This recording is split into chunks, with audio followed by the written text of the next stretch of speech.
राधे राधे बेटा।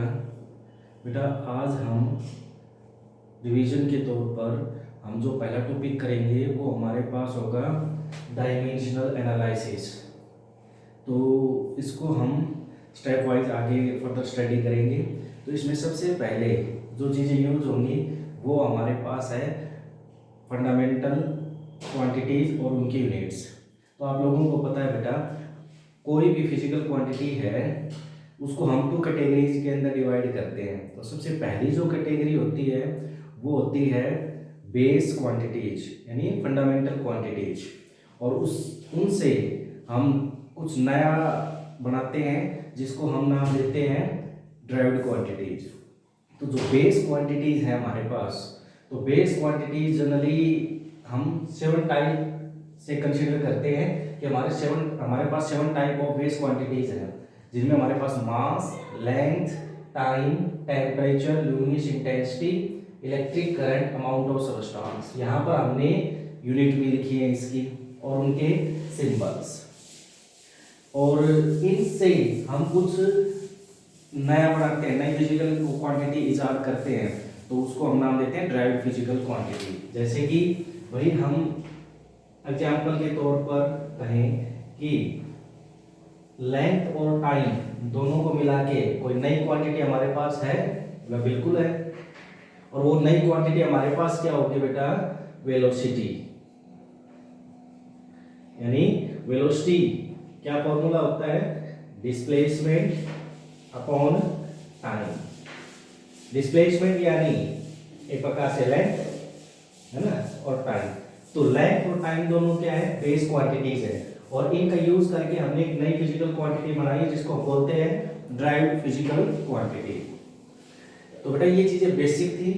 अब यहाँ पर जो डायमेंशनल एनालिसिस है उस टॉपिक को कंटिन्यू करते हैं। देखिएगा, तो सबसे पहले हमें पढ़ना है डायमेंशंस कि डायमेंशंस होती क्या है। तो ये जो डेफिनेशन हमने लिखी है कि dimensions of a physical quantity are the powers to which unit of base quantities are raised to represent the derived unit of quantity of that quantity। इसका मतलब क्या हुआ कि हम एग्जांपल लेते हैं, जैसे कि हमारे पास एक क्वांटिटी है वर्क, है ना, और उसकी यूनिट होती है किलोग्राम मीटर स्क्वायर S-2। यानी ये जो क्वांटिटी आप लोगों के पास है ड्राइव्ड क्वांटिटी है, और इसकी जो यूनिट है वो ड्राइव्ड यूनिट है जो इन यूनिट से हमने ड्राइव की है। तो ये जो ड्राइव्ड क्वांटिटी की जो यूनिट है, ये जो हमारे पास ड्राइव्ड यूनिट है, ये जो हमारे पास ड्राइव्ड यूनिट है बेटा, इस ड्राइव्ड यूनिट के अंदर ये जो आप लोगों को बेस यूनिट्स दिखाई दे रही है, ये जो बेस यूनिट्स आप लोगों को दिखाई दे रही है, या फंडामेंटल यूनिट्स जो आप लोगों को इसके अंदर दिखाई दे रही है, तो इन बेस यूनिट्स को पावर्स और एक्सपोनेंट की फॉर्म में हम लिखेंगे। यानी ड्राइव्ड यूनिट के अंदर ये जो ड्राइव्ड यूनिट है इसके अंदर जो बेस यूनिट्स है, और इन बेस यूनिट्स को हम पावर और एक्सपोनेंट की फॉर्म में लिखेंगे, और ये पावर और एक्सपोनेंट क्या कहलाएंगे? डायमेंशंस कहलाएंगे। क्या कहलाएंगे? डायमेंशंस कहलाएंगे। किसकी डायमेंशंस होंगी? इस फिजिकल क्वांटिटी की। यानी एक बार फिर से थोड़ा रिपीट करते हैं कि हमारे पास एक ड्राइव्ड फिजिकल क्वांटिटी है, ये इसकी ड्राइव्ड यूनिट है, तो इसमें जो बेस यूनिट है इनको पावर्स के रूप में लिखेंगे, और वो पावर्स और एक्सपोनेंट क्या कहलाएंगे? इस फिजिकल क्वांटिटी की डायमेंशंस। जैसे कि आप यहाँ पर ये जो ड्राइव्ड यूनिट लिखी है, तो इसी से हम डायमेंशंस बनाएंगे। तो आप लोगों को पता है भाई, किलोग्राम किसकी यूनिट है? मास की। तो मास को हम सिंबॉलिकली m से रिप्रेजेंट करते हैं, और ये है मीटर। तो मीटर किसकी यूनिट है भाई? लेंथ की। तो लेंथ को सिंबॉलिकली हम अगर यहाँ पर देखें तो L से रिप्रेजेंट करेंगे, और टाइम यानी सेकंड टाइम यूनिट है, और उसको सिंबॉलिकली T से रिप्रेजेंट करेंगे। अब जनरली ये है बेस यूनिट्स, तो उनके बेस यूनिट जिन फिजिकल क्वांटिटीज की है उनके सिंबल्स हमने लिख दिए, और स्पेस यूनिट के ऊपर जो पावर्स हैं वो हम इन सिंबल्स के ऊपर लिखेंगे। तो यहाँ पर देखो किलोग्राम के ऊपर कोई पावर नहीं है, मतलब 1 तो है ना। मीटर के ऊपर 2 पावर और सेकंड के ऊपर -2। तो यहाँ पर हमने ये जो पावर्स लिखी है ना, ये पावर्स कहलाएंगी डायमेंशंस। ये पावर्स डायमेंशंस कहलाएंगी बेटा। यानी इस फिजिकल क्वांटिटी की जो ड्राइव्ड यूनिट है, उस ड्राइव्ड यूनिट के अंदर जो बेस यूनिट्स हैं उनको आपने पावर्स के रूप में रिप्रेजेंट किया इन सिंबल्स के ऊपर। तो ये डायमेंशंस क्या कहलाएंगी, ये पावर्स क्या कहलाएंगी, डायमेंशंस। अब कुछ फिजिकल क्वांटिटीज हैं जिनकी डायमेंशंस हम यहाँ पर डिस्कस करेंगे, लेकिन उससे पहले हम एक चीज और पढ़ लेते हैं कि डायमेंशनल फॉर्मूला है ना। तो हमने यहाँ पर क्या लिखा है कि वो एक्सप्रेशन जिसके द्वारा हमें ये पता चलता है कि कैसे और किस प्रकार जो बेस क्वांटिटी है वो किसी फिजिकल क्वांटिटी को रिप्रेजेंट करेगी। यानी एक ऐसा एक्सप्रेशन जो हमें ये बताए कि कैसे और किस प्रकार वो एक फिजिकल क्वांटिटी को रिप्रेजेंट कर रहा है, वो क्या कहलाता है, उसका डायमेंशनल फॉर्मूला। फॉर एग्जांपल इसी का ये ले लेते हैं, जैसे कि हमारे पास m1 l2 t-2 एक एक्सप्रेशन हमारे पास है, इसको हमने स्क्वायर ब्रैकेट के अंदर लिखा है। तो ये जो एक्सप्रेशन है, इस एक्सप्रेशन के अंदर 1 2 और -2 तो हमारे पास क्या डायमेंशंस है ना। और ये एक्सप्रेशन है ना, ये एक्सप्रेशन क्या कहलाएगा, डायमेंशनल फॉर्मूला कहलाएगा हमारे पास। ये एक्सप्रेशन डायमेंशनल फॉर्मूला कहलाएगा। अब सुनो ध्यान से बेटा, इसमें भाई यानी ये एक्सप्रेशन किसी फिजिकल क्वांटिटी को किस प्रकार रिप्रेजेंट करता है, तो थोड़ा डिस्कस करते हैं कि इस एक्सप्रेशन से हमें पता चलता है कि कोई फिजिकल क्वांटिटी हमारे पास होगी जिसके जो और वो फिजिकल क्वांटिटी मास के ऊपर भी डिपेंड करेगी, लेंथ के ऊपर भी डिपेंड करेगी और टाइम के ऊपर भी डिपेंड करेगी। ठीक है, मास के ऊपर कैसे डिपेंड करेगी, directly to the unit of length. Length के ऊपर directly to the unit of mass. Length के ऊपर कैसे डिपेंड करेगी, directly to the square of the unit of length. Time के ऊपर कैसे डिपेंड करेगी, inversely to the square of the unit of time. तो इस प्रकार ये फिजिकल क्वांटिटी है ना, सो ये एक्सप्रेशन है वो किसी फिजिकल क्वांटिटी को रिप्रेजेंट करेगा। तो ये एक्सप्रेशन क्या कहलाएगा, डायमेंशनल फॉर्मूला। इस प्रकार का जो अरेंजमेंट आपको मिलता है स्क्वायर ब्रैकेट के अंदर, वो डायमेंशनल फॉर्मूला कहलाता है। यहां से हमें पता चलता है कि ऐसी फिजिकल क्वांटिटी तो मास के ऊपर डिपेंड करती है, लेंथ के ऊपर भी डिपेंड करती है, टाइम के ऊपर। मास के ऊपर डायरेक्टली, लेंथ के ऊपर डायरेक्टली, लेकिन square of the unit of length इसके ऊपर इनवर्सली, लेकिन square of the unit of time. तो ऐसा अगर हम देखें तो ऐसा तो किसके अंदर आता है भाई, इसके अंदर आता है, यानी किलोग्राम मीटर स्क्वायर s-2, यानी लेंथ यानी यूनिट मीटर, यहाँ पर पावर है तो 2 और यहाँ पर टाइम यानी सेकंड, पावर -2 तो -2 हमने लिख दिया। तो यहाँ से हमें साफ साफ पता चल रहा है कि ये जो यूनिट है, यानी इस एक्सप्रेशन से हमने ये यूनिट निकाली और इस यूनिट से हम बता सकते हैं कि ये एक्सप्रेशन किसका है भाई, वर्क का है ना। तो ये एक्सप्रेशन क्या कहलाएगा, डायमेंशनल फॉर्मूला। अब सुनिए ध्यान से, हमारे पास डायमेंशनल फॉर्मूला ये था है ना, डायमेंशनल फॉर्मूला। और ये डायमेंशनल फॉर्मूला से हमने पता किया कि ये एक्सप्रेशन किसको रिप्रेजेंट करता है, ये एक्सप्रेशन रिप्रेजेंट करता है वर्क को, है ना। अभी हमने देखा, इससे यूनिट बनाई और यूनिट से हमने फिजिकल क्वांटिटी लिखी, यानी ये जो एक्सप्रेशन है वो वर्क को रिप्रेजेंट करता है। तो अगर आप ऐसे लिख दोगे है ना, इस प्रकार अगर आप ये राइट डाउन करोगे तो ये जो पूरा आपको एक्सप्रेशन दिखाई दे रहा है, इसको हम नाम देंगे डायमेंशनल इक्वेशन। इसको हम डायमेंशनल इक्वेशन कहेंगे बेटा, है ना। यानी जैसे कि और एग्जांपल लें कि भाई हमारे पास जैसे वेलोसिटी का एग्जांपल लेते हैं, तो वेलोसिटी के लिए dimensional formula m0 l1 t-1 है ना। ये डायमेंशनल फॉर्मूला हो गया, ये डायमेंशंस है।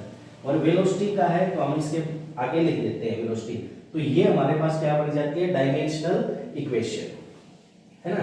तो हमारे पास सबसे पहले क्या थी, डायमेंशन। डायमेंशंस क्या होती हैं, पावर्स होती हैं जिसमें ड्राइव्ड यूनिट के अंदर जो बेस यूनिट है उनको हम रिप्रेजेंट करते हैं। नेक्स्ट डायमेंशनल फॉर्मूला, यानी जो एक्सप्रेशन आपको दिखाई दे रहा है, इससे ये पता चले कि ये किस फिजिकल क्वांटिटी को रिप्रेजेंट करता है, तो ये एक्सप्रेशन क्या कहलाएगा, डायमेंशनल फॉर्मूला।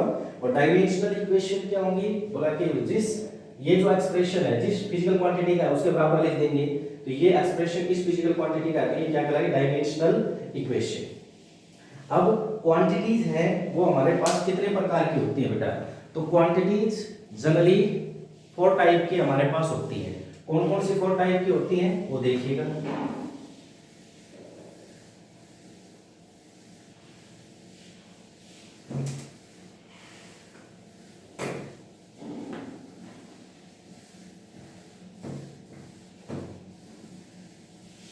तो type of quantities,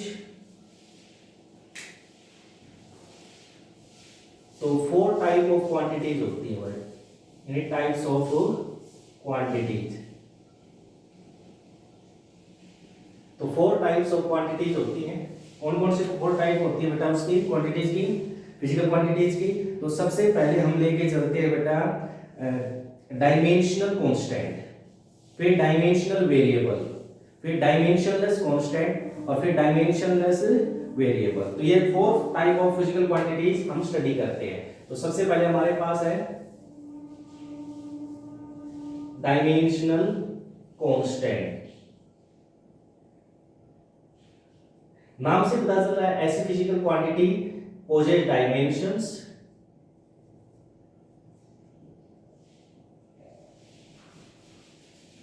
poses dimension, यानी जिनके डायमेंशंस होती हैं and values are constant, values are constant, है ना, possess dimensions and values are constant. ठीक है, एग्जांपल के लिए जैसे कि universal gravitational constant, universal gravitational constant यानी जी। तो बेटा आप लोगों को पता है इसकी डायमेंशन क्या होती है, m-1 L3 T-2, ये डायमेंशनल फॉर्मूला हो गया, यानी इसकी डायमेंशंस होती है लेकिन वैल्यू कांस्टेंट होती है। कांस्टेंट आप लोगों को पता है 6.67 into 10⁻11। तो यहां पर इस प्रकार की जो फिजिकल क्वांटिटी है वो क्या कहलाती है, डायमेंशनल कांस्टेंट बोलते हैं इनको, यानी डायमेंशंस होती है लेकिन वैल्यूज क्या रहती है, constant. Second quantity dimensional variable, dimensional variable यानी इनकी भी डायमेंशंस होती हैं, यानी possess dimensions, values are variable, values are variable, values क्या होती है बेटा, वेरिएबल होती है इसके अंदर, है ना। और डायमेंशंस भी होती हैं, जैसे एग्जांपल के लिए आप एक्सेलरेशन बोल दीजिए, तो यहां से अगर हम देखें तो अलग अलग कोई भी ऑब्जेक्ट अलग अलग स्पीड के साथ मूव कर रहा है, वेलोसिटी के साथ, तो उसकी जो एक्सेलरेशन की वैल्यू क्या होगी, अलग अलग होगी। और डायमेंशंस भी होती हैं, जैसे एक्सेलरेशन की डायमेंशंस m1 t-2, और वैल्यूज भी वेरी करती है, किसी ऑब्जेक्ट की ज्यादा होगी किसी की कम होगी, है ना। तो ये डायमेंशनल वेरिएबल यानी एक्सेलरेशन हो गया, वेलोसिटी हो गया, इस प्रकार फोर्स हो गया। थर्ड जो फिजिकल क्वांटिटी हमारे पास है, ये डायमेंशनल कांस्टेंट था, वो डायमेंशनलेस कांस्टेंट,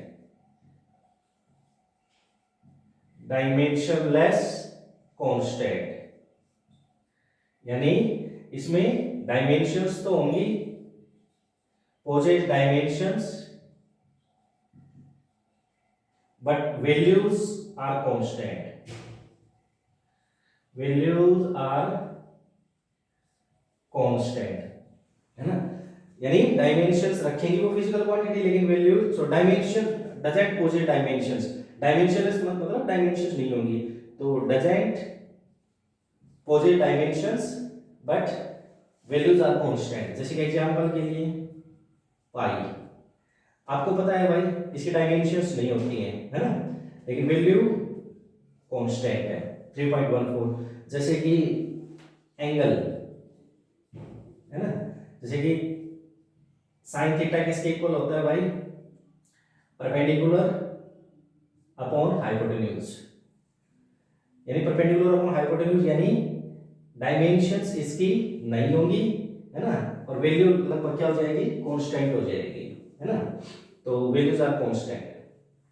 नेक्स्ट अगर आप लेके चलो तो नेक्स्ट जो आपके और एग्जांपल भी दे सकते हो, एक्सपोनेंशियल, है ना, वैल्यूज क्या रहेंगी, कांस्टेंट, लेकिन डायमेंशंस इसकी नहीं होंगी। नेक्स्ट जो क्वांटिटी हम लेके चलेंगे बेटा, वो हम लेके चलेंगे dimensionless variable, dimensionless variable, dimensionless variable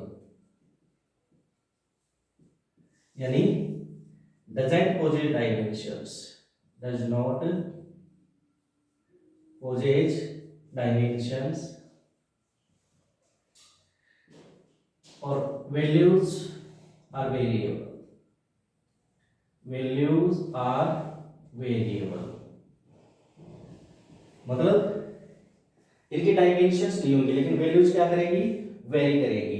तो जैसे कि स्ट्रेन, है ना, स्ट्रेन डायमेंशन नहीं होती है लेकिन वैल्यूज है वो अलग अलग सब्सटेंस के लिए अलग अलग हो सकती है। तो ये हमारे पास था बेटा टाइप्स ऑफ फिजिकल क्वांटिटीज, यानी जनरली हमारे पास 4 प्रकार की फिजिकल क्वांटिटीज होती हैं। तो सबसे पहले हम लेके चले डायमेंशनल कांस्टेंट, डायमेंशंस होती है लेकिन वैल्यूज कांस्टेंट होगी, जैसे कि हमने इसका एग्जांपल लिया हुआ है ना, h का, और जैसे प्लैंक्स कांस्टेंट हो गया, वो भी इसका एग्जांपल हो सकता है। डायमेंशनल वेरिएबल ऐसी फिजिकल क्वांटिटीज जिनकी डायमेंशंस भी होंगी और वैल्यूज वेरी करेंगी, तो बहुत सारी है, acceleration, velocity, force, work, everything. Next dimensionless constant, यानी डायमेंशंस नहीं होंगी लेकिन वैल्यूज क्या रहेंगी, कांस्टेंट रहेंगी। तो पाई बोल सकते हो, एक्सपोनेंशियल बोल सकते हो, इनकी डायमेंशन नहीं होती लेकिन वैल्यूज क्या रहती हैं, कांस्टेंट रहती हैं, है ना।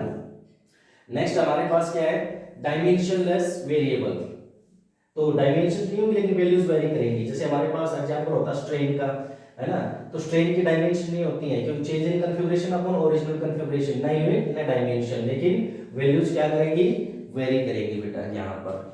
तो बेटा आज के लेक्चर में हम इतना पढ़ेंगे और नेक्स्ट लेक्चर के अंदर हम स्टडी करेंगे बेटा यूजेस ऑफ डायमेंशनल इक्वेशंस, यानी हम एक डायमेंशनल इक्वेशन को कितने प्रकार से यूज कर सकते हैं। तो जनरली देयर आर 3 टाइप्स जिनके अंदर हम उनको यूज कर सकते हैं। तो हम conversion of one system of units into another system, second checking the correctness of the formula, और थर्ड है डेरिवेशन ऑफ द फार्मूला। वो भी हम स्टेप बाय स्टेप आगे लेक्चर्स के अंदर करेंगे। Thanks and have a nice day.